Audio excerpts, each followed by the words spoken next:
political challenge at the beginning of the 1930s and at the heart of these discussions is the calculation of cultivable land, and water is the prerequisite in this situation for the economic exerted on the Arab population. Therefore, water is a political challenge. The strategy by the Zionist organizations present in Palestine at the time is to show that the modern agricultural techniques and the capacity to invest are a way to boost the welcome capacities of Palestine for new newcomers. But the show report opposes the position of the Zionists that it was possible to intensify cultures in the coastal plain, saying that the presence of water is more conditioned than the availability of land.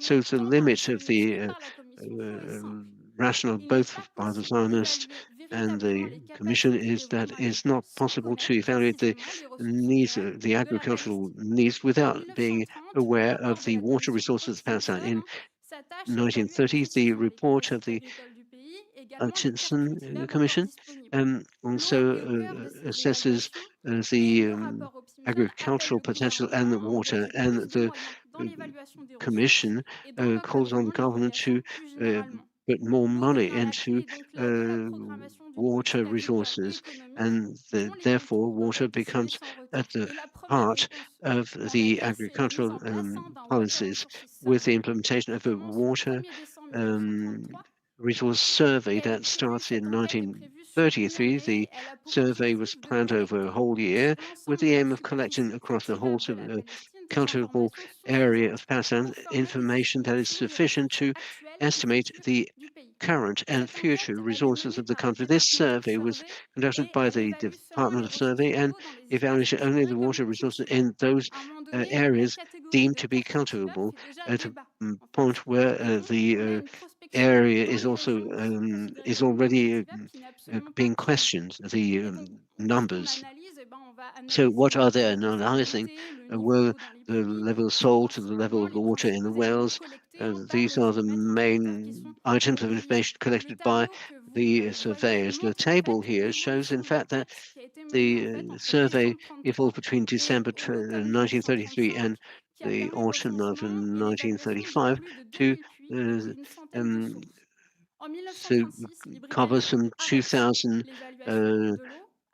wells and over 100 springs. After 1936, they discontinued the survey, having only covered half of the water resources. It was a decision of the British to stop the survey because they had in mind of a new legal framework for controlling water that would be via the owners of the wells to register the water available.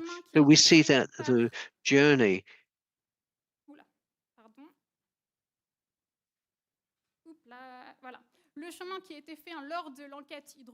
during the hydrological survey is like the long survey in 1920. We start from the coastal plain, from Jaffa, and then they go all the way to the valleys, and that is in fact essentially the Jewish settlements that are being surveyed, not the mountain areas. Never were they surveyed. The importance of water resources is also something that is shared by the Zionist organizations as a concern, and in 1930 by the Palestine water companies, or Mekorot, the Hebrew university, who have their own hydrological surveys to serve the agricultural development of the country and prepare for the future. So they take into account such data, and much of this data is being reused even by the British mandate, because much of the data about water in 1940s originates in the Zionist organizations, in fact.